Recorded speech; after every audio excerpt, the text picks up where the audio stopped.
Good evening, folks. I want to talk about following your heart tonight. This is really what has healed me. I mean, I make these videos again for people who are doing DNRS a little bit more than everyone else because that's been my path, that's been my journey, and that's what I can speak to. And I talk to a lot of people who are really trying to change and change their lives, and I think it's a human experience. I mean, if you're human, you'll be able to really identify with this video in some way. And ultimately, this is about how do you do the really hard things? Like, how do you actually do the really hard things? That's what this video is about. So what does it mean to follow your heart? I mean, a lot of people talk about that, and I do. Again, this is an action that is profound, and it's literally what has healed me of multiple chronic illnesses, like multiple different physical, mental, emotional, like all kinds of things. And what it came down to is it's really just a different way of looking at the world, which is crazy. Like, and being human is amazing. That looking at the world differently could mean that you are healthy instead of sick. You know, like that's such a crazy idea. And I want to kind of walk through what that looks like a little bit, and then what it really means to do this in a way that changes your life, because this is not for wussies. This is the hardest thing I've ever done. It's the hardest thing you can do to heal yourself and to follow your heart, because it goes against pretty much everything we've been programmed with from the day we were born, unless you were raised in a particularly unique family. So my journey with following my heart started at the very beginning. And the first thing you do when you follow your heart is just, I mean, right now, just take a moment and think of something you love. Think of maybe a pet that you love, or an image, like maybe there's a painting on the wall in the room you're in, or you can look out the window and, you know, see a tree or something like that, and just experience that joy for a moment. Just experience the joy or the calm that you experience. And the biggest thing, especially for those of us coming from a limbically impaired background, is that a lot of times the biggest thing that gets in the way of following your heart and really achieving an elevated emotional state is your thoughts. Because that is where all of the limbic bullshit comes from, and it comes mostly in the form of thoughts. Sometimes it can come in emotions and whatnot, but most of the time it's your thoughts. When you choose to live from your heart, you're letting go of thinking completely, and fear, and just listening to what your heart says in each moment, and like literally basing your entire life on that. Imagine this for a moment. If you lived your life listening to what your soul wanted, instead of your body or your brain or your ego, just your soul. And it starts by literally sitting in the room you are, or being where you are, and just looking at the world from a place where you've dropped down into your heart space, and you can really see what is actually in front of you. And when you start to feel almost what you see, you receive it emotionally. Like, this is easy, I think, for a lot of people to do when we're talking about a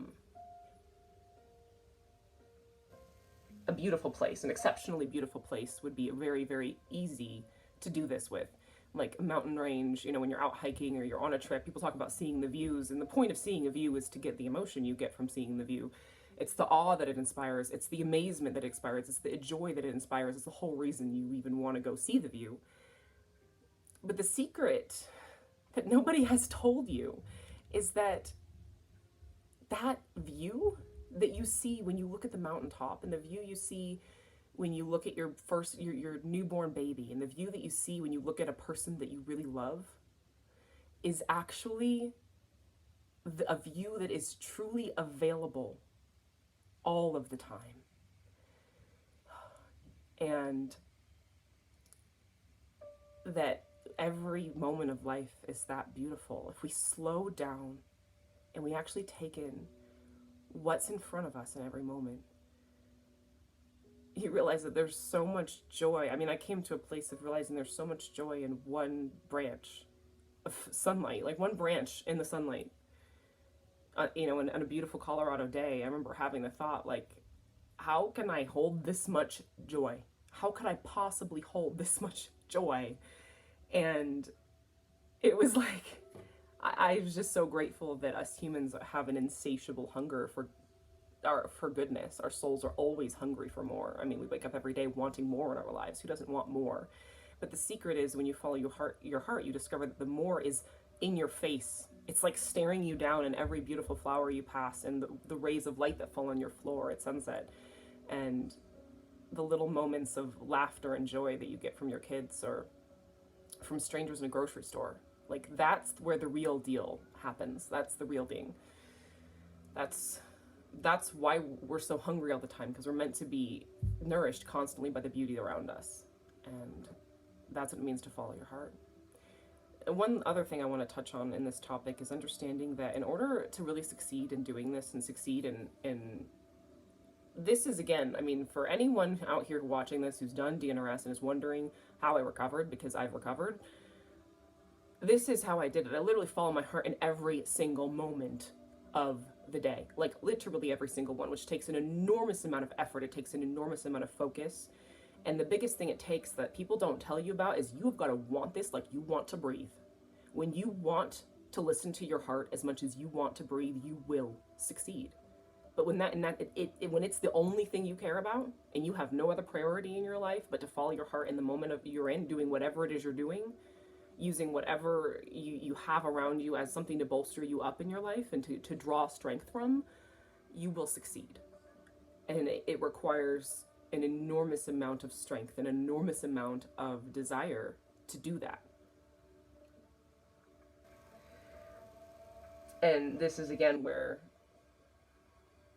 a lot of people doing DNRS, again, as this is a bit more of a DNRS focused video, if you're doing DNRS and you're having these times where, you know, I've heard some people ask me, like, what do I do? You know, I've got these I've got these symptoms in my mind or in my body, and they're so distracting, and all I can think about are these symptoms. And it's like, how do you distract? It's like, you've got to start listening to your heart and seeing the whole world through the eyes of your heart, and it will teach you what is true.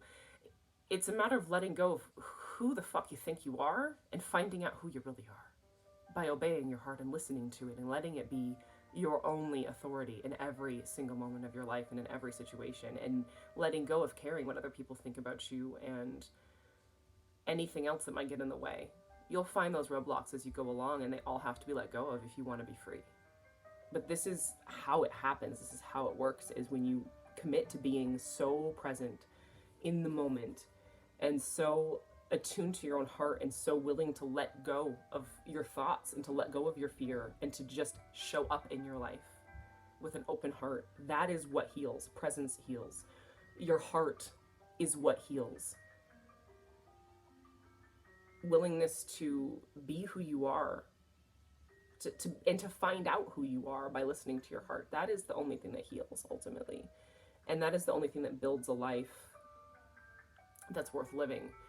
And it takes so much courage, because when you walk into your heart space, it's like walking into the dark. And you can either walk in there, you know, kind of start out on this new path of life. And when you start out, you can walk in there and it's like you're walking through a dark room, and you can have the attitude that when you bump into something,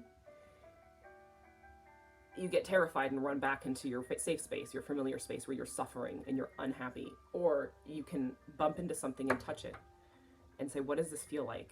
What shape is this? Is that, you know, and kind of feel your way around in the dark with confidence and trust in yourself that you'll be able to navigate that dark space. Because in order to move forward into life, we always have to be moving into a space that is completely unfamiliar.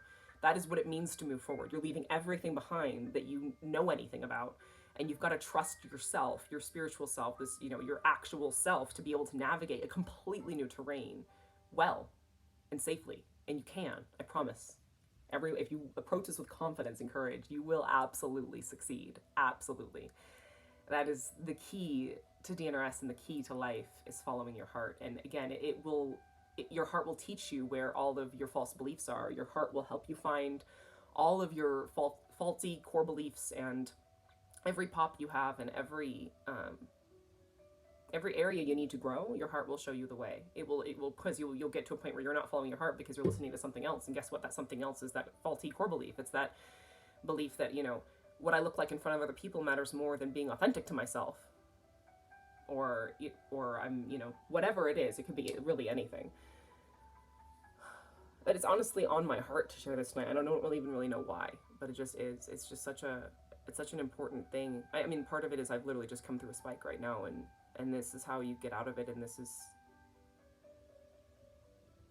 how to live life, how to be happy. There's only one way. This is it. Believe me, I've tried just about everything. This is it. There's nothing else that will ever make you happy but following your heart. So yeah, I just wanted to share that.